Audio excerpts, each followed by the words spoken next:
Police സ്റ്റേഷനിൽ പറയാൻ നോക്കുമ്പോൾ ഇവിടെ എൻ്റെ കൈ പിടിച്ച് വെക്കുന്നു, ഫോൺ ചെയ്യാൻ വിടുന്നില്ല. ഞാൻ ആളറിഞ്ഞാൽ ഞാൻ ചത്ത് കളി. ഞാൻ പറഞ്ഞിട്ട് ചപ്പക്കുരിക്ക് 2 എണ്ണം തരാനുള്ള ദേഷ്യം എനിക്കുണ്ട്. പക്ഷേ ചെയ്യാത്തത് നീ വീട്ടിൽ ചെന്നിട്ടൊരു കത്ത് എഴുതി വെക്കും, ശൈല ടീച്ചർ അടിച്ചിട്ടോ ഞാൻ മരിച്ചേളുന്നത്, എനിക്ക് ജയിലിൽ പോകേണ്ടി വരും. ദൈവം അങ്ങനെ പറയില്ല. അങ്ങനെ ഒരു മോശം ശക്തിയല്ല ദൈവം. എന്തെന്ന് ബ്രാഹ്മണസ്യ മുഖമാസീത് ബാഹു രാജന്യകൃത ഉരു തദൈശ്വൈ ദ്വിശ്യ പത്പ്യാം ശൂദ്രോ അജായതി. അവൻ എൻ്റെ ഓട്ടോഗ്രാഫ് വാങ്ങിയിട്ട് അതിൻ്റെ അകത്ത് എഴുതി വെച്ചു, ശൈലജ വിപ്ലവം ഒരിക്കലും നടക്കില്ല, അതുകൊണ്ട് നീ ഇത് ഉപേക്ഷിക്കുന്നതാണ് നല്ലത്. പേര് പറയുന്നതിന് വിരോധമില്ല. മാർക്കോ എന്ന് പറഞ്ഞൊരു സിനിമ എൻ്റെ അമ്മ ബോക്സ് ഓഫീസിൽ ഭയങ്കര ഹിറ്റ് എന്നൊക്കെ പറഞ്ഞിട്ട് ഞാൻ എൻ്റെ സ്റ്റാഫിനോട് പറഞ്ഞു, മക്കളെ ആ സിനിമ ഒന്ന് പോയി കണ്ടാലോ.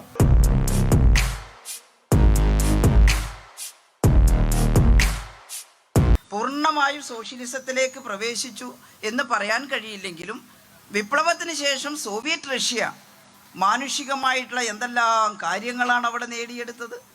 അതിനെ തകർത്ത് കളഞ്ഞു. അതിപ്പോൾ തകർന്നു പോയി. പ്രതിവിപ്ലവം നടന്നു, സോവിയറ്റ് റഷ്യ തകർന്നു. അപ്പം ചിലർ പറയുന്നത് കണ്ടോ സോഷ്യലിസം ഒരിക്കലും നിലനിൽക്കില്ല, തകർന്നു പോയില്ലേ. ഞാൻ കോളേജ് പഠിക്കുമ്പോൾ എൻ്റെ കൂടെ ഡിഗ്രിക്ക് പഠിച്ച എൻ്റെ ഒരു കൂട്ടുകാരൻ ശശി കോൺഗ്രസ്, KSU, ഞാൻ SFI. അവൻ എൻ്റെ ഓട്ടോഗ്രാഫ് വാങ്ങിയിട്ട് അതിൻ്റെ അകത്ത് എഴുതി വെച്ചു, ശൈലജ വിപ്ലവം ഒരിക്കലും നടക്കില്ല, അതുകൊണ്ട് നീ ഇത് ഉപേക്ഷിക്കുന്നതാണ് നല്ലത്. ഞാൻ ശശിയുടെ ഓട്ടോഗ്രാഫ് വാങ്ങിയിട്ട് എഴുതി, ശശി വിപ്ലവം നടന്നുകൊണ്ടിരിക്കുകയാണ്, കുറേ വിപ്ലവങ്ങൾ നടന്നു, ഇനിയും നടന്നുകൊണ്ടിരിക്കും എന്ന് പറഞ്ഞു.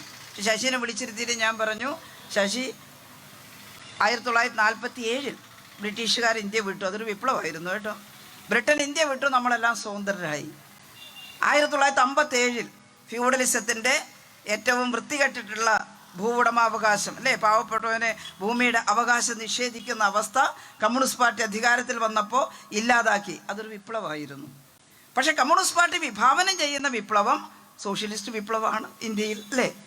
അതിനു മുമ്പ് ഇവിടെ ജനാധിപത്യപരമായിട്ടുള്ള മാറ്റം നടക്കേണ്ടതായിട്ടുണ്ട്, ജനാധിപത്യ വിപ്ലവം നടക്കേണ്ടതായിട്ടുണ്ട്. ഭൂമിയുടെ മേലുള്ള ഭൂസ്വാമിമാരുടെ അധികാരാവകാശങ്ങൾ ഇല്ലാതാക്കേണ്ടതായിട്ടുണ്ട്. കേരളത്തിൽ 57 പ്രകടമായിട്ടുള്ള ജന്മിത്വം അവസാനിപ്പിക്കാൻ കഴിഞ്ഞെങ്കിലും ഇന്ത്യയുടെ മറ്റു സംസ്ഥാനങ്ങളിൽ ഇപ്പോഴും ആ ജന്മിത്വം നിലനിൽക്കുകയാണ്. അവ ഇന്ത്യയിൽ ജനാധിപത്യ വിപ്ലവം പൂർത്തിയായിട്ടില്ല. ആ ജനാധിപത്യ വിപ്ലവം കൂടി പൂർത്തിയാക്കാനുള്ള ഉത്തരവാദിത്വം തൊഴിലാളി വർഗത്തിൻ്റെ കയ്യിലാണ് എന്ന് നമ്മൾ കരുതുന്നു. അതുകൊണ്ടാണ് കമ്മ്യൂണിസ്റ്റ് പാർട്ടി ഒരു മുദ്രാവാക്യം വിളിക്കുന്നത്. ഇപ്പോൾ എന്ത് മുദ്രാവാക്യമാണ് കമ്മ്യൂണിസ്റ്റ് പാർട്ടി വിളിക്കുന്നത്? ജനകീയ ജനാധിപത്യ വിപ്ലവം വിജയിക്കട്ടെ എന്നാണ്.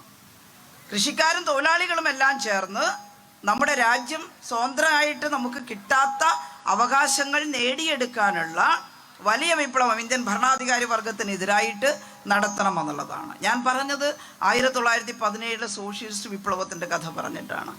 അതുകൊണ്ട് സ്ത്രീകൾക്ക് എന്താ ഗുണമുണ്ടായത്? എന്തൊരു മാറ്റം ഉണ്ടായെന്നറിയോ? അവിടെ സാർ ചക്രവർത്തിമാരുടെ ഭരണമായിരുന്നു. സ്ത്രീകളൊക്കെ ഇവിടുത്തെ മലബാറിൽ നമ്മളന്ന് പട്ടിണി കിടന്നതുപോലെ കൊടും പട്ടിണിയിലായിരുന്നു. സ്ത്രീകൾക്ക് വിദ്യാഭ്യാസം ഉണ്ടായിരുന്നില്ല, അവർക്ക് പൊതുവേദിയിൽ വരാൻ അവകാശം ഉണ്ടായിരുന്നില്ല.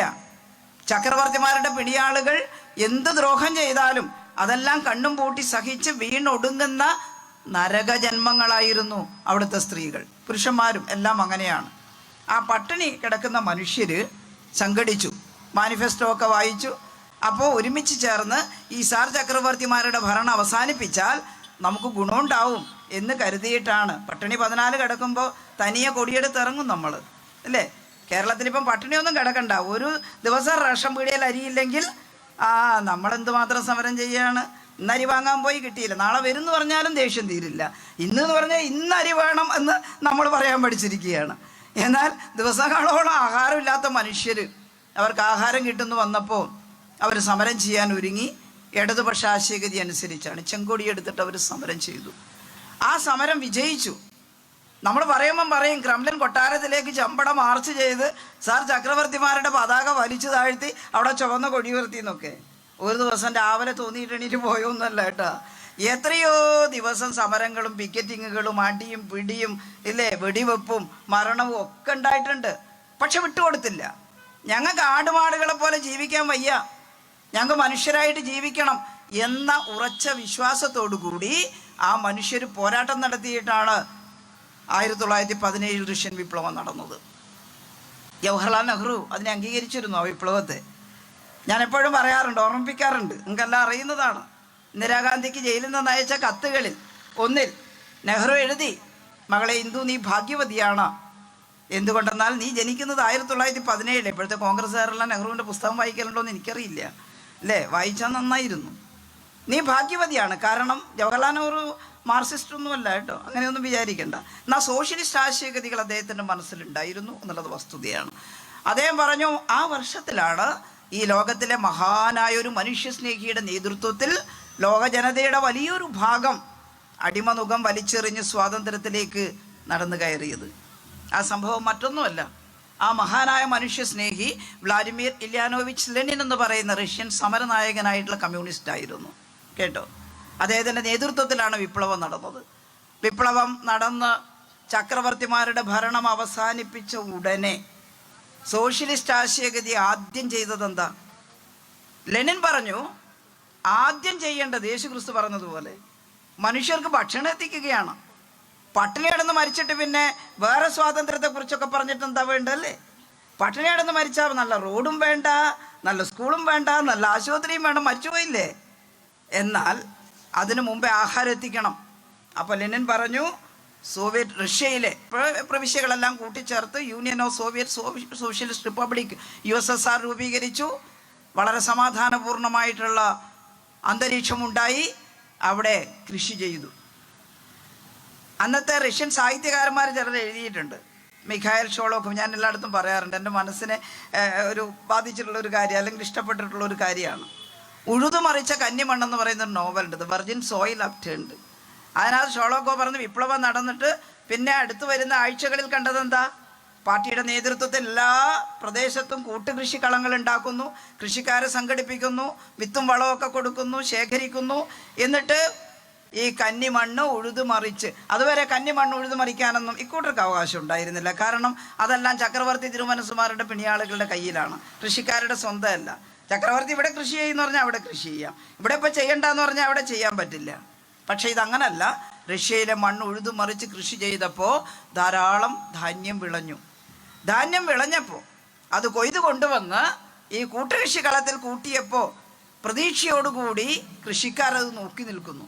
സാധാരണ അളക്കുമ്പോൾ ഒരു ചെറിയ പങ്ക് ആ കൃഷിക്കാരന് കൊടുക്കുക, ബാക്കിയെല്ലാം ചക്രവർത്തിമാരുടെ പത്തായത്തിലേക്ക് പോവുകയാണ്, ജന്മിമാരുടെ.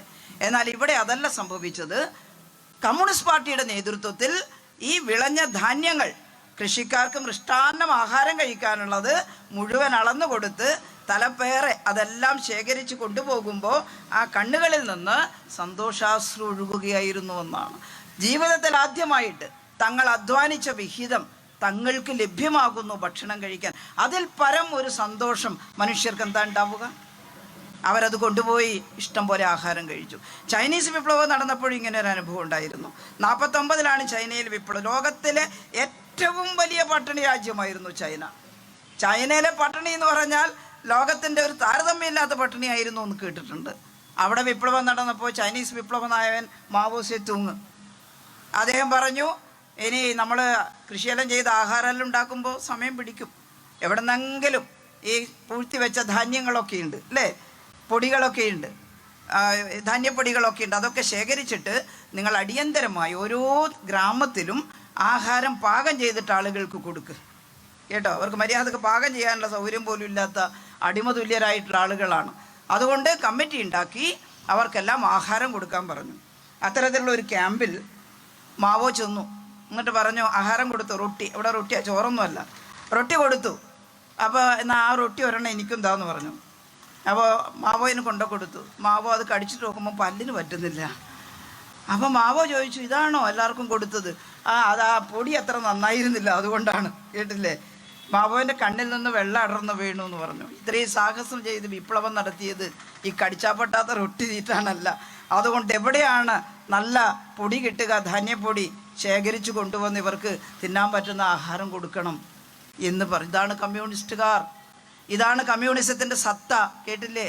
സോവിയറ്റ് റഷ്യ ഒരു 5-10 വർഷം കൊണ്ട് എല്ലാവരും ആഹാരം കഴിക്കാൻ കഴിയുന്നവരായിട്ട് മാറി. പിന്നീടുള്ള മാറ്റം ഞാനിവിടെ വിശദീകരിക്കുന്നില്ല. ലോകത്തിലെ വലിയ ശക്തിയായി ബഹിരാകാശത്തേക്ക് ആളുകളെ അയക്കുന്നതിനടക്കം സാധിച്ചു. നമ്മുടെ രാജ്യത്തെയും സഹായിച്ചു. ബംഗ്ലാദേശ് യുദ്ധകാലത്ത് അമേരിക്കയുടെ കപ്പൽപ്പട നമ്മളെ ആക്രമിക്കാൻ വരുമ്പോൾ റഷ്യ സമാധാനിപ്പിച്ചു. എല്ലാവരുടെയും നോക്കി ഇന്ത്യൻ ഭരണാധികാരികൾ ആരാ സഹായിക്കുക. നമ്മുടെ അടുത്താണെങ്കിൽ ആയുധമൊന്നുമില്ല വേണ്ടത്ര. അപ്പോൾ റഷ്യൻ ഭരണാധികാരികൾ വിളിച്ചു പറഞ്ഞു, ഭയപ്പെടേണ്ട, ഇന്ത്യ ഞങ്ങളുടെ സഹോദര രാജ്യമാണ്. ഇതാ ഞങ്ങളുടെ സബ്മറൈനുകൾ അവിടത്തേക്ക് വരും. അമേരിക്കയുടെ കപ്പൽപ്പട വരുമ്പോഴേക്കും ബംഗാൾ ഉൾക്കടലിലേക്ക് നമ്മുടെ മുങ്ങിക്കപ്പലുകൾ വരും റഷ്യയുടെ. അത് കേട്ടപ്പോൾ അമേരിക്കക്കാർ പേടിച്ചിട്ട് തിരിച്ചുപോയി കേട്ടോ. ഇതാണ് ഇടതുപക്ഷ ആശയഗതികളുടെ മനുഷ്യ സ്നേഹം. അതിനെ തല്ലിക്കെടുത്താൻ വിചാരിച്ചാലും നുണ പറഞ്ഞ് പരത്താം. പക്ഷേ ആ ആശയമാണ് ഇന്നും ലോകത്ത് മനുഷ്യർക്ക് സ്വാതന്ത്ര്യം നേടാൻ വേണ്ടിയിട്ട് ഉപയോഗിക്കാൻ സാധിക്കുക. ഞാനത് ചുരുക്കുന്നു. ഇവിടെ നമ്മുടെ നാട്ടിൽ റഷ്യൻ വിപ്ലവം നടന്നപ്പോൾ അതറിഞ്ഞ് അവിടെ ഓടിച്ചെന്ന കുറേ സഞ്ചാരികൾ, ഞാനതിൻ്റെ കഥകൾ മുഴുവൻ പറയുന്നില്ല, ചരിത്രം മുഴുവൻ പറയുന്നില്ല. അവിടെ വെച്ച് തന്നെ ഇന്ത്യക്കും വേണം, ഇവിടെ ബ്രിട്ടീഷുകാർക്കെതിരായിട്ട് സമരം നടത്തുകയാണ് ഒരു കമ്മ്യൂണിസ്റ്റ് പാർട്ടി. അങ്ങനെ തീരുമാനിച്ചു. അവിടെ വെച്ച് മുഹമ്മദ് ഷഫീഖ് എന്ന് പറയുന്ന ഒരു ചെറുപ്പക്കാരനെ സെക്രട്ടറി ആക്കിക്കൊണ്ടൊരു കമ്മ്യൂണിസ്റ്റ് പാർട്ടി ഉണ്ടാക്കി. പക്ഷെ തിരിച്ചു വരുമ്പോൾ അവരുടെ പേരിൽ ഒരുപാട് ഗൂഢാലോചന കേസുകൾ. അവരെ അറസ്റ്റ് ചെയ്തു, ജയിലിലടച്ചു. കമ്മ്യൂണിസ്റ്റുകാർ കുറച്ചൊന്നുമല്ല സഹിച്ചത് കേട്ടോ. കമ്മ്യൂണിസ്റ്റുകാർ തെമ്മാടികളോ അക്രമികളോ ആയിട്ട് സഹിച്ചതല്ല.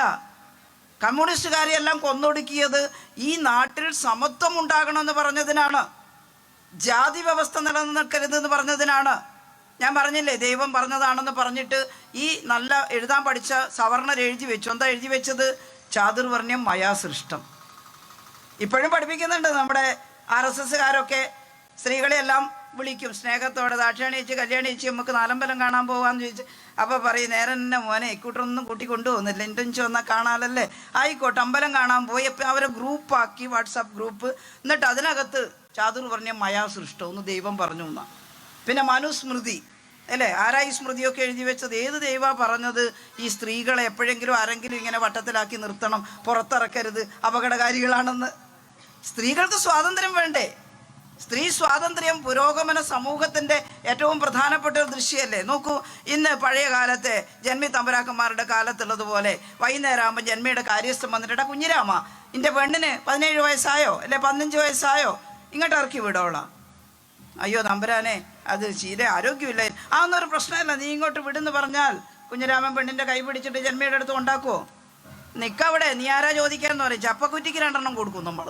അങ്ങനെ ആരെങ്കിലും പറഞ്ഞാൽ ആ ചപ്പക്കുറ്റിക്ക് കൊടുക്കാനുള്ള ധൈര്യം ഉണ്ടാക്കിയത് കേരളത്തിലെ കമ്മ്യൂണിസ്റ്റ് പ്രസ്ഥാനമാണ്. അതാണ് പറഞ്ഞത്, ജന്മിത്വത്തിനെതിരായിട്ട് കമ്മ്യൂണിസ്റ്റ് പാർട്ടിയുടെ നേതൃത്വം ചാതുർവർണ്ണ്യം മയാ സൃഷ്ടം എന്ന് ദൈവം പറഞ്ഞു എന്ന് പറഞ്ഞപ്പോൾ നമ്മളൊരു കുസൃതി ചോദ്യം ചോദിച്ചിട്ടുള്ളൂ. ആരോടാ ദൈവം പറഞ്ഞത്? പാവപ്പെട്ട കർഷക തൊഴിലാളിയോട് പറഞ്ഞിട്ടില്ല. ദൈവം അങ്ങനെ പറയില്ല. അങ്ങനെ ഒരു മോശം ശക്തിയല്ല ദൈവം. എന്തെന്ന്? ബ്രാഹ്മണസ്യ മുഖമാസി ബാഹു രാജന്യകൃത ഉരു തദൈശ്വൈ ദ്വൈശ്യ പത്പ്യാം ശൂദ്രോ അജായതേ. ഇങ്ങനെ അത് മനുഷ്യനുണ്ടായി എന്ന.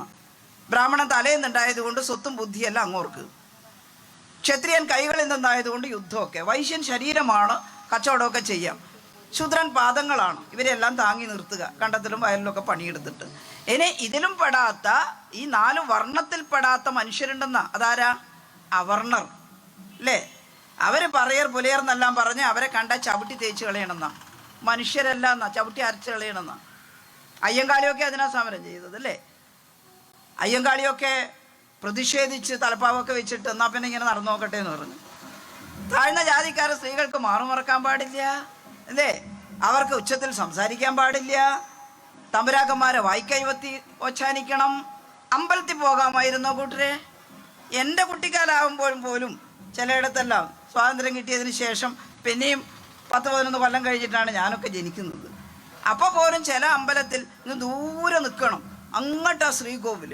ചില ആളുകൾ വലിയ നമ്മളെക്കാളും വൃത്തിയും പഠിപ്പൊന്നുമില്ലാത്ത ആളുകളടക്കം ആ ശ്രീകോവിലിൻ്റെ അടുത്ത് എന്ന് പ്രാർത്ഥിക്കുന്നുണ്ട്.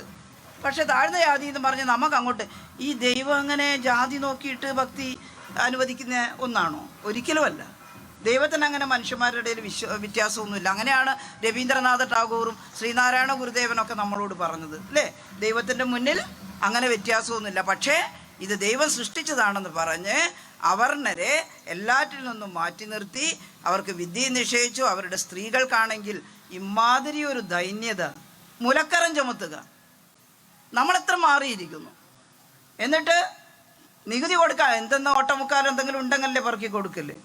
ഇല്ല ഇല്ല എന്ന് പറയുമ്പം വന്നിട്ട് ഈ സ്ത്രീയെ പ്രാപിക്കാൻ ശ്രമിക്കുകയാണ് അതിന് പകരമായിട്ട്. അപ്പോഴാണ് ഒരു സ്ത്രീ അല്ലേ, മുലക്കരം നങ്ങേലി മുല മുറിച്ചെറിഞ്ഞിട്ട് ഇതാ കൊണ്ടുപോ കാലമാടാ, ഇതുള്ളത് കൊണ്ടല്ലേ ദ്രോഹിക്കുന്നത് എന്ന്. എന്തൊരു ദൈന്യതയായിരുന്നു. ഇപ്പം എല്ലാവരുടെയും വിചാരം തനിയേ നമ്മൾ മാറി വന്നതാണ്. അല്ല, വലിയ സമരങ്ങളാണ് കർഷക സമരത്തിൻ്റെയൊക്കെ ഭാഗമായും ജന്മിത്വത്തിൻ്റെ അടിമത്തത്തിനെതിരായും മുൻ തലമുറ ഈ കേരളത്തിൽ കമ്മ്യൂണിസ്റ്റ് പാർട്ടിയുടെ നേതൃത്വത്തിൽ നടത്തിയത്. അതിനെല്ലാം ഫലമുണ്ടായി. 1957 ഇടതുപക്ഷം വന്നപ്പോൾ വലിയ മാറ്റം ഉണ്ടായി. ഭൂമിയുടെ മേലെ അവകാശം, കുടിയൊഴിപ്പിക്കൽ നിയമം കൊണ്ടുവന്നു. ഞാൻ ആ ചരിത്രമെല്ലാം പറയുന്നില്ല. പക്ഷേ വലിയ മാറ്റം ഉണ്ടായി. പൊതുവിദ്യാലയങ്ങൾ വന്നു, പെൺകുട്ടികൾക്കും പഠിക്കാമെന്നായി. ഇപ്പോൾ നല്ല വിദ്യാഭ്യാസമുള്ള സ്ത്രീകളാണ് അല്ലേ. ആരെങ്കിലും പഠിക്കാൻ ബാക്കിയായി പോയിട്ടുണ്ടെങ്കിൽ 90കളിൽ സമ്പൂർണ്ണ സാക്ഷരതാ യജ്ഞം കൊണ്ടുവന്നു. ഞാനൊരു കൊല്ലം സാക്ഷരത AP അസിസ്റ്റൻറ്റ് പ്രോജക്റ്റ് ഓഫീസറായിരുന്നു. സ്കൂളിൽ നിന്ന് ഒരു കൊല്ലം സാക്ഷരതാ യജ്ഞത്തിലേക്ക് വന്നു. ജീവിതത്തിലെ ഒരു നല്ല കാലഘട്ടമായിരുന്നു. കുയിലൊക്കെ കാല് നീട്ടിയിരിക്കുന്നവരെ ഇപ്പോൾ അക്ഷരം പഠിപ്പിക്കാൻ ചിലർ കളിയാക്കി. പക്ഷേ 80-90 വയസ്സുള്ള അമ്മാമ്മമാരടക്കം ഒരമ്മമ്മ എന്നോട് പറഞ്ഞു, നല്ല തന്നെ മോളെ, പിള്ളമാരിങ്ങനെ പറമ്പിൻ്റെ ആധാരമെല്ലാം തെറ്റിച്ച് എഴുതി കൊണ്ടുവന്നിട്ട് ഒപ്പിക്കും, ചുണ്ടപ്പ്. ഇത് വായിച്ചു നോക്കിയിട്ട് ഒപ്പിടാലപ്പ ഇത് പഠിച്ചാൽ. ഓർക്കങ്ങനെയാണ് തോന്നിയത്. അത് ആത്മാഭിമാനത്തിൻ്റെ ഒരു പ്രതിസ്ഫുരണാണേ.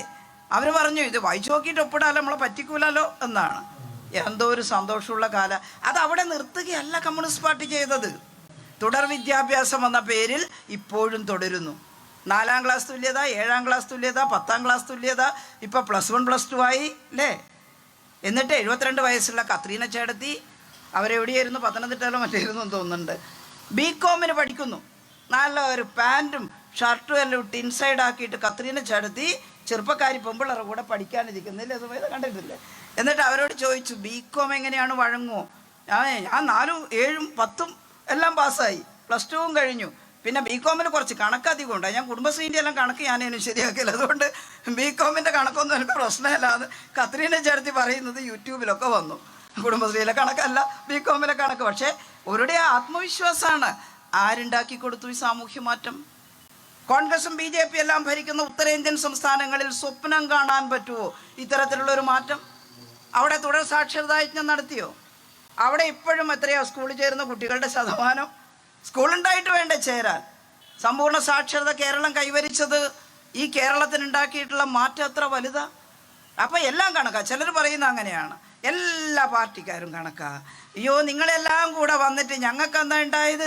റോഡ് പൊളിഞ്ഞു കിടക്കുന്ന കാണുന്നില്ലേ? ഏത് റോഡ്? എൻ്റെ പൊന്നെ, ഞാനിന്ന് വരുന്നത് കർണാടക സ്റ്റേറ്റ് കയറിയിട്ടാണ്. ഞാൻ അങ്ങോട്ട് പോയത് കൂട്ടുപുഴയിൽ നിന്ന് കേട്ടോ, വിരാജപേട്ട വഴി ഗോണിക്കപ്പാലിലൊരു ബന്ധുവിൻ്റെ ഒരു കല്യാണം ഉണ്ടായിട്ട് നിർബന്ധമായും പോകേണ്ട വന്നു. രാവിലെ ഞാനും മാഷും എല്ലാം കൂടി അങ്ങോട്ട് വണ്ടി കയറി. അവിടെ പോയ വഴി, അവിടെ കൂട്ടുപുഴ വരെ തിരക്കേടില്ല. ഇപ്പം നല്ല മെക്കാടൻ റോഡാണ്. തലശ്ശേരി കൂർഗ് റോഡിൻ്റെ കൂട്ടുപുഴ വരെയുള്ള ഭാഗം. അതിൻ്റെ അപ്പുറത്തേക്ക് കയറിയപ്പോൾ നട്ടലും ഭാര്യയെല്ലാം ഊരിത്തെറിച്ച് പോയി കൂട്ടരെ. അതിരി റോഡ്, കടകട ചടപട. ഇനി അവിടെ എത്തി ഗോണിക്കൊപ്പ. കല്യാണം കഴിഞ്ഞിട്ട് തിരിച്ചു വരാൻ വേണ്ടിയിട്ട് ഇവിടെ കാഞ്ഞങ്ങാട് എത്താൻ അവർ പറഞ്ഞു, ഇനി വീണ്ടും ടീച്ചർ മട്ടന്നൂർ പോയിട്ട് വരണ്ട, ഇതിലെ കൂടി ഇങ്ങനെ പിടിച്ചാൽ മതി എന്ന് പറഞ്ഞു. അതിലെ കൂടി പോയിട്ട് ഒറ്റ മെക്കാടൻ റോഡ് കാണാൻ എനിക്ക് പറ്റിയിട്ടില്ല.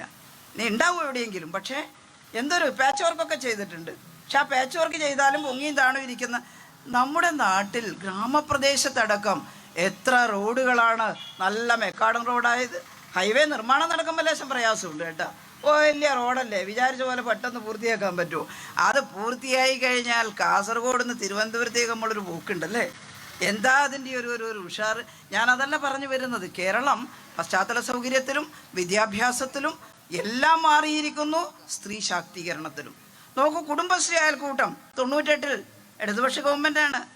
ഈ ചില ബാങ്കുകാർ വന്നിട്ട് നാട്ടിലെ സ്ത്രീകളെയെല്ലാം ചെറിയ അയൽക്കൂട്ടമാക്കി മാറ്റി അവർ വഴി നാട്ടിലെ സമ്പത്തെല്ലാം സൈഫൺ ചെയ്തെടുത്ത് ബാങ്ക് ആ പൈസയും കൊണ്ട് പോയി.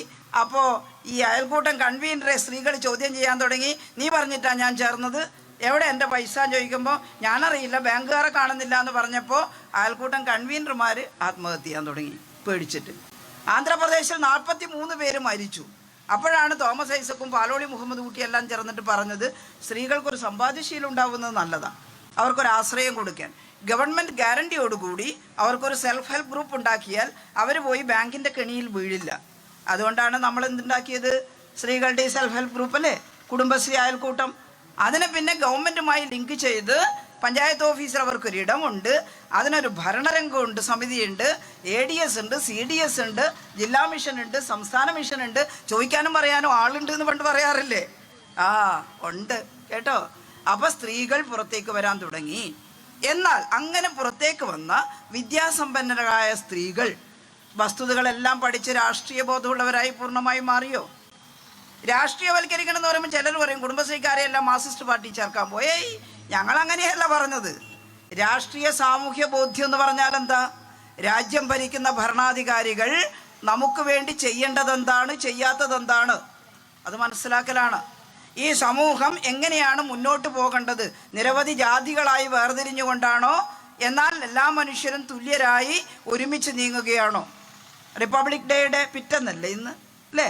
എന്താ അവിടെ സോവറിൻ റിപ്പബ്ലിക്കായിട്ട് മാറുമ്പോൾ നമ്മൾ പറഞ്ഞത്? 50-ൽ ഭരണഘടന അംഗീകരിച്ചല്ലോ. ആ ഭരണഘടനക്ക് എന്താ പറഞ്ഞത്? സ്വതന്ത്ര ഇന്ത്യ ഒരു democratic secular socialist sovereign republic ആയിരിക്കുമെന്ന്. Democracy means perfect equality in ഓപ്പർച്യൂണിറ്റിയാ.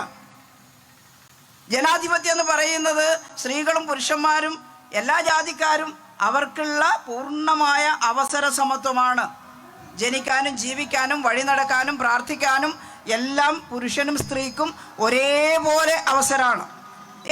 ഞങ്ങളുടെ അമ്പലത്തിൽ സ്ത്രീകളെ കയറ്റൂലെന്നോ, ഞങ്ങളുടെ അമ്പലത്തിൽ താഴ്ന്ന ജാതിയെ കയറ്റൂലെന്നോ ഒന്നും ഇന്ത്യ രാജ്യത്ത് ആചാരത്തിൻ്റെ പേരിലാണ് പറയുന്നതെന്ന് പറഞ്ഞാലും അതങ്ങനെ സാധിക്കുക. തുല്യമായ അവകാശം ഉണ്ടാവണ്ടേ? ആ തുല്യമായ അവസര സമത്വം, എല്ലാവർക്കും ഡോക്ടറാവാം, എഞ്ചിനീയർ ആവാം, കൃഷിക്കാരാവാം, ഏത് വിദ്യാഭ്യാസവും നേടാം. ആ അവസ്ഥയാണ് ഡെമോക്രസി എന്ന് പറയുന്നത്. എല്ലാ മതങ്ങളിലുള്ള ആളുകളും പ്രാർത്ഥനയൊക്കെ വേറെ വേറെ ആയിക്കോട്ടെ, അവനവന് ഇഷ്ടമുള്ള പോലെ, അല്ലേ? ഇപ്പോൾ ഹിന്ദു മതത്തിൽ ഒരുപാട് ദൈവങ്ങളുണ്ട്. ഒരാൾക്ക് കൃഷ്ണനെയാണ് ഇഷ്ടം, പ്രാർത്ഥിച്ചോട്ടെ. ഇനി കൃഷ്ണനെ പ്രാർത്ഥിക്കുന്നയാളോട് കൃഷ്ണനെ കള, ശിവനെ പ്രാർത്ഥിക്കാവൂ എന്ന് പറഞ്ഞാൽ ദേഷ്യം വരും, അല്ലേ? ഞാൻ ആദ്യം കൃഷ്ണനെ പ്രാർത്ഥിക്കട്ടെ എന്നിട്ട് ശിവനെ, അല്ലെങ്കിൽ ഞാൻ ആദ്യം ശിവനെ പ്രാർത്ഥിക്കട്ടെ. അത് അവരുടെ വ്യക്തിപരമായ സ്വാതന്ത്ര്യം. അല്ലാഹുവാണ് ദൈവം എന്ന് കരുതുന്നവർ അങ്ങനെ, യേശുവാണ് ദൈവം എന്ന് കരുതുന്നവർ അങ്ങനെ. പക്ഷേ ഇതിനെല്ലാം ശേഷം കൃഷിപ്പണി എടുക്കാനും റോഡുണ്ടാക്കാനും ആശുപത്രിയിൽ രോഗിയെ ചികിത്സിക്കാനും ഇതെല്ലാം മനുഷ്യർ ഒരുമിച്ച് ചേരുന്ന ഒരവസ്ഥ, അതാണ് സെക്കുലറിസം. രാജ്യഭരണത്തിൽ ഒരു മതവും കൈകടത്തണ്ട, രാജ്യം ഒരു മതത്തിൻ്റെതായി മാറണ്ട. ഒരു മതത്തിൻ്റെതായി മാറിയാൽ അപകടമാണ്. അതാണ് ഇപ്പോൾ അഫ്ഗാനിസ്ഥാനിൽ കാണുന്നത്. ഇസ്ലാം രാഷ്ട്രം, അവിടുത്തെ ഒരൊറ്റ പെണ്ണുങ്ങളെ പുറത്തിറക്കൂല കേട്ടോ. കട്ടിയുള്ള പർദ്ദയിട്ട് അതിനകത്ത് മൂടി ഇരുത്തുകയാണ്. നമ്മുടെ നാട്ടിലെ പർദ്ദ നല്ല മനോഹരമായ തുണി കൊണ്ട് നല്ല രസകരമായിട്ടുണ്ടാകും. പക്ഷേ അഫ്ഗാനിസ്ഥാനിൽ ഇത് കട്ടിയുള്ള ആവരണത്തിൽ പൊതിഞ്ഞ് ആ മനുഷ്യരെ ശുദ്ധവായു ശ്വസിക്കാതെ, എന്നിട്ട് ദുർനടപ്പുകാരിയാണെന്ന് ആരോപിച്ച് കല്ലെറിഞ്ഞു കൊല്ലുക, ഇതൊക്കെയാണ് അവിടെ നടക്കുന്നത്. പെൺകുട്ടികൾക്ക് പഠിക്കാൻ പാടില്ല, ഞാൻ അതിലേക്ക് പോകുന്നില്ല. എന്നാൽ ഇന്ത്യയിൽ ഒരു മതത്തിൻ്റെ പേരിലുമല്ല. ഇനി ഹിന്ദു മനുസ്മൃതിയാണ്. മനുസ്മൃതി അനുസരിച്ച് ജീവിക്കാൻ തുടങ്ങിയാൽ എന്താ ഉണ്ടാവുക? സ്ത്രീക്ക് സ്വാതന്ത്ര്യം ഉണ്ടാവരുത് എന്ന് മനുസ്മൃതി പറഞ്ഞിട്ടുണ്ട്. ചെറുപ്പത്തിൽ അച്ഛനും യൗവനത്തിൽ ഭർത്താവും പ്രായമാകുമ്പോൾ മകനും സംരക്ഷിച്ചു കൊള്ളണം. കാരണം ഇതൊരു ചലബലയാണ്, ദുർബലയാണ്, ചപലയാണ്, അബലയാണ്. അതുകൊണ്ട് അതിനൊറ്റയ്ക്ക് ജീവിക്കാൻ പറ്റില്ല. എന്നോടൊരു പ്രൊഫസർ വാദിച്ചു, മഹിളാ മോർച്ചയുടെ ടീച്ചറെ, നിങ്ങൾ എന്തിനാ അതിനെ എതിർക്കുന്നത്? സ്ത്രീകൾക്ക് നല്ല സംരക്ഷണം കിട്ടൂലേ? ഞാൻ പറഞ്ഞു, നിങ്ങൾ എന്തിനാ കോളേജിൽ പോയി പ്രൊഫസറായത്? നിങ്ങൾ ആ വീട്ടിൽ തന്നെ ഇരുന്നാൽ ആരെങ്കിലും കുറച്ച് ഭക്ഷണവും കൊണ്ടുതരും, കുപ്പായവും മേടിച്ചു തരും, അവിടെ ഇരുന്നാൽ പോരെ, പിന്നെ പഠിപ്പിച്ച് കാശുണ്ടാക്കാൻ പോകണം. അല്ല, അങ്ങനെയല്ല. ഞാൻ പറഞ്ഞാൽ അങ്ങനെ തന്നെയാണ്. നിങ്ങൾക്ക് ജോലി ചെയ്യാം, നിങ്ങൾക്ക് കാശ് മേടിക്കാം, നിങ്ങൾക്ക് വസ്ത്രം മേടിക്കാം, അല്ലേ, ഒക്കെ ചെയ്യാം. പിന്നെ നിങ്ങളെന്തിനാണ് ഇങ്ങനെ വളഞ്ഞു കെട്ടി സംരക്ഷിക്കപ്പെടുന്ന ഒരു ദുർബലയാവുന്നത്? അതല്ല ഉദ്ദേശിക്കുന്നത്. സ്വാതന്ത്ര്യം എന്ന് പറഞ്ഞാൽ അഹങ്കാരമൊന്നുമല്ല. എന്നാൽ പുരുഷന്മാരെല്ലാം അവിടെ നിൽക്ക്, ഞങ്ങൾ മാത്രം മതി, ഇനി സ്ത്രീകളുടെ ഭരണമാണ്, പുരുഷന്മാരെ തൊടിയിപ്പിക്കില്ല എന്ന് പറയുന്നതല്ല കമ്മ്യൂണിസ്റ്റ് പാർട്ടിയുടെ ഫെമിനിസം. സോവിയറ്റ് റഷ്യയിലെ സമരനായികയായിട്ടുള്ള അലക്സാണ്ട്ര കോലൻഡോയ് വളരെ വ്യക്തമാക്കിയിട്ടുണ്ട്. അവരെ തർക്കിച്ചത് യൂറോപ്യൻ രാജ്യങ്ങളിലെ റാഡിക്കൽ ഫെമിനിസ്റ്റുമായിട്ടാണ്. ആ ഫെമിനിസ്റ്റുകൾ, മുതലാളിത്ത രാജ്യങ്ങളിലെ ഫെമിനിസ്റ്റുകൾ വാദിച്ചത് വോട്ടവകാശം വേണം. അന്ന് വോട്ടവകാശം ഉണ്ടായിരുന്നില്ല. വോട്ടവകാശം വേണം, പക്ഷേ സ്വത്തുള്ള സ്ത്രീക്ക് മാത്രമേ വോട്ടവകാശം കൊടുക്കണ്ടൂ. ആദ്യത്തെ അന്താരാഷ്ട്ര വനിതാ കൺവെൻഷനിൽ. അപ്പോൾ കമ്മ്യൂണിസ്റ്റ് പാർട്ടിയുടെ നേതാക്കൾ ക്ലാര സെറ്റ്കിനും മറ്റും വാദിച്ചത് അല്ല, തൊഴിൽ ചെയ്യുന്ന പാവപ്പെട്ട തൊഴിലാളി സ്ത്രീ അടക്കമുള്ള എല്ലാ പ്രായപൂർത്തിയായ സ്ത്രീകൾക്കും വോട്ടവകാശം വേണം. അപ്പോൾ കമ്മ്യൂണിസ്റ്റാണോ നല്ലത്, മുതലാളിത്താണോ നല്ലത്? കമ്മ്യൂണിസ്റ്റ് പാർട്ടി അത്രയേ പറഞ്ഞിട്ടുള്ളൂ, ഒരു കുരുത്തക്കേടും പറഞ്ഞിട്ടില്ല. പ്രായപൂർത്തിയായ സാധാരണ അധ്വാനിക്കുന്ന തൊഴിലാളികൾക്കും വോട്ടവകാശം വേണം. അവർക്ക് അവരുടെ ഭരണാധികാരികളെ തിരഞ്ഞെടുക്കാനുള്ള ബുദ്ധിയും വിവേകമൊക്കെ ഉണ്ട്. ഇതാണ് അവസാനം അലക്സാണ്ട്ര കോലൻഡോയ് സോവിയറ്റ് റഷ്യയിലെ മന്ത്രിയായപ്പോൾ ലെനിൻ ചോദിച്ചു, നിങ്ങൾ സ്ത്രീകളുടെ അവകാശത്തിന് വേണ്ടി നിരന്തരമായി സംസാരിക്കുന്നയാളല്ലേ? അതെ. അപ്പോൾ എന്താ ചെയ്യുക? അപ്പോൾ പറഞ്ഞു, കുറേ സ്ത്രീകൾക്ക് ആശ്വാസം കൊടുക്കണം. അവരടുക്കളയിലെ പണിയിൽ നിറയിക്കുക, അവരൊന്ന് പുറത്തേക്ക് കൊണ്ടുവരണം. അതുകൊണ്ട് നാടാകെ കമ്മ്യൂണിറ്റി കിച്ചണുകൾ തുടങ്ങണം, നാടാകെ കമ്മ്യൂണിറ്റി ലോണ്ടറികൾ തുടങ്ങണം, തുണി അലക്കാനുള്ള. ഇന്നാവുന്ന ഒരു അത്ഭുതമല്ല, ഇന്നിപ്പം പട്ടണത്തിലാകെ തൊഴിൽ കിട്ടുന്നതിൻ്റെ ഭാഗമായി ലോണ്ടറിയൊക്കെ തുടങ്ങിയിട്ടുണ്ട്. കേരളത്തിൽ ഒരുപാട് സോഷ്യലിസ്റ്റ് മൂല്യങ്ങൾ വന്നു കഴിഞ്ഞു. എന്നാൽ കേരളം സോഷ്യലിസത്തിലൊന്നും എത്തിയിട്ടില്ല കേട്ടോ. എന്തുകൊണ്ടാ? ഇവിടെ 4-5 തവണയായാലല്ല, 5-8-9 തവണയായാലും നിങ്ങൾ ഭരിക്കുന്നത് എന്ന് ചോദിച്ചാൽ ഇതൊരു സംസ്ഥാനം മാത്രം.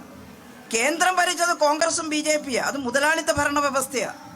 അതിന് കീഴിലൊരു സംസ്ഥാനത്തിന് സോഷ്യലിസ്റ്റ് ആശയഗതികൾ പൂർണ്ണമായി നടപ്പിലാക്കാൻ പറ്റുന്നില്ല. 1600 റുപ്യേൻ്റെ പെൻഷൻ 2000 ആക്കണം നമുക്ക് ആശയമില്ല എന്നിട്ടാ. നമ്മളെ ടാക്സ് ഷെയർ മുഴുവൻ അവിടെ പിടിച്ചു വെച്ചാൽ എങ്ങനെയായി പെൻഷൻ കൊടുക്കുക? അവരെ പൈസയൊന്നുമല്ല. ഇവിടെ നമ്മൾ കൊടുക്കുന്ന നികുതിയുടെ 70% തിരിച്ചു വരേണ്ടതിന് പകരം 70% അവിടെ പിടിച്ചു വെച്ച് 30% ഇങ്ങോട്ട് തന്നാൽ എങ്ങനെ പെൻഷൻ കൊടുക്കുക? കേട്ടില്ലേ? അത് ചോദിക്കണ്ടേ? ഇനിയിപ്പം പണ്ട് ജന്മിമാർക്കെതിരായിട്ട് സമരം ചെയ്ത നമ്മുടെ സമരസേനാനികളൊക്കെ എഴുന്നേറ്റ് വരാൻ പോകുന്നുണ്ടോ? യശോദ ടീച്ചറെല്ലാം പോലുള്ള ആളുകൾ എഴുന്നേറ്റ് വരാൻ പോകുന്നുണ്ടോ? ഇല്ലല്ലോ. നമ്മൾ സമരം ചെയ്യണ്ടേ, വെക്കിവിടെ എന്ന് പറയണ്ടേ? അതിന് പറയേ, അതിനെന്തിനാപ്പാ കേന്ദ്രത്തിനെ പറയും നിങ്ങളല്ലേ ഇവിടെ ഭരിക്കുന്നതെന്നല്ലേ ചിലർ ചോദിക്കുന്നത്? കാര്യം മനസ്സിലായിട്ടില്ലല്ലോ. ഞങ്ങളെല്ലാം ഡൽഹിയിൽ പോയി സമരം ചെയ്തു. ഈ നാട്ടിലെ സ്ത്രീകൾ പറയണ്ടേ? ഏത് പാർട്ടി ആയാലും ആളുകളോട്, കോൺഗ്രസിനോട്, BJPയോട്, കോൺഗ്രസിനോട് നമ്മളെ കൂടെ നിന്ന് സമരം ചെയ്യാൻ പറയണം, BJPക്കാരോട് പൈസ ഇടവെക്കാൻ പറയണം, അല്ലേ? എന്നാലല്ലേ ശരിയാവൂ. അപ്പോൾ സോഷ്യലിസ്റ്റ് മാതൃകയിലുള്ള ഒരുപാട് വികസനം, അതിലൊന്നാണ് സ്കൂളുകൾ നന്നാക്കിയത്, സാധാരണക്കാരൻ പഠിക്കുന്ന സ്കൂളുകൾ സുന്ദരമായി. അതിലൊന്നാണ് ആശുപത്രികൾ മനോഹരമാക്കിയത്, ഇല്ലേ? നല്ല മനോഹരമായിട്ടുള്ള ഫാമിലി ഹെൽത്ത് സെൻ്ററുകൾ. ഞാനിങ്ങോട്ട് ഇറങ്ങി വരുമ്പം അതിർത്തിക്ക്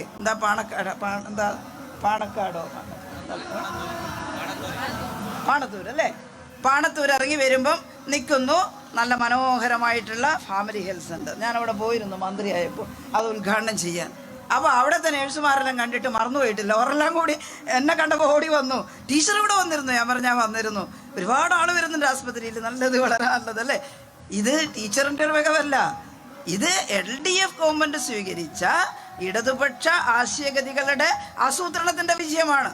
മന്ത്രി എന്നുള്ള നിലയിൽ ഞാനൊരു പങ്ക് വഹിച്ചിട്ടുണ്ട്, ഇല്ലയെന്ന് പറയാൻ പറ്റൂല. പക്ഷേ ആ ആശയം ഏതാണ്? എന്നിട്ടും പറയുന്നു ഇടതുപക്ഷമല്ല, മഹാമോശം, എല്ലാം കണക്കാന്ന്, ഒന്നും ശരിയല്ല. അങ്ങനെ പറയാൻ പറ്റുമോ? ഈ നേടിയ നേട്ടങ്ങൾ നിലനിൽക്കണമെങ്കിൽ, സ്ത്രീകൾക്ക് അഭിമാനബോധത്തോടെ ജീവിക്കാൻ കഴിയുന്ന അന്തരീക്ഷം ശക്തമാകണമെങ്കിൽ നമ്മൾ ഒരുമിച്ച് പ്രവർത്തിക്കണം. ഞാൻ 2-3 കാര്യങ്ങൾ വളരെ ചുരുക്കി ആധുനിക കാലത്തെക്കുറിച്ച് പറയാം. ഇനിയിപ്പോൾ ജന്മിമാരെ പേടിക്കണ്ട. ഇനി ഒരുത്തനും വിളിച്ചാൽ കല്യാണത്തിൻ്റെ തലേന്നാൾ വീട്ടിൽ പോയി നിൽക്കേണ്ട ആവശ്യം വരുന്നില്ല. നമ്മൾ നമ്മുടെ വീട്ടിൽ നല്ല മനോഹരമായിട്ടുള്ള, ചെറിയ പൈസയാണെങ്കിൽ ചെറിയ വീട്, വലിയ പൈസയുള്ളവർ വലിയ വീട്, എന്നാലും പെണ്ണിനും ചെക്കനും കിടക്കാൻ വേണ്ടി അടച്ചു പൂട്ടുന്ന, കുറ്റിയിടുന്ന ഒരു മുറിയൊക്കെ ഉണ്ടാക്കിയിട്ടാണ് കല്യാണം കഴിക്കുന്നത്, അല്ലേ? ഉത്തരേന്ത്യയിൽ ഇപ്പോൾ എല്ലാവരും കൂടി ഒരുമിച്ച് കിടക്കും. അത് വേറെ ഇരിക്കട്ടെ, ഗ്രാമത്തിലുള്ളവർ ആർക്കും ഇല്ലയെന്നൊന്നും പറയാൻ പറ്റൂല. പക്ഷേ ഇവിടെ ഇപ്പം എന്താ പ്രശ്നം? ഒന്ന്, ഇവിടെ പഴയ ഫ്യൂഡലിസത്തിൻ്റെ ചില ദുർമുഖങ്ങൾ ബാക്കിയായിട്ടുണ്ട് കേട്ടോ. അതെന്താ? ഉള്ളിൻ്റെ ഉള്ളിൽ എവിടെയോ ഒളിഞ്ഞു കിടക്കുന്ന ഒരു ജാതിബോധം. അതിനെയാണ് സംഘപരിവാരക്കാരും മറ്റും പ്രോത്സാഹിപ്പിക്കുന്നത്. എന്താ പറയുന്നത് അല്ലേ?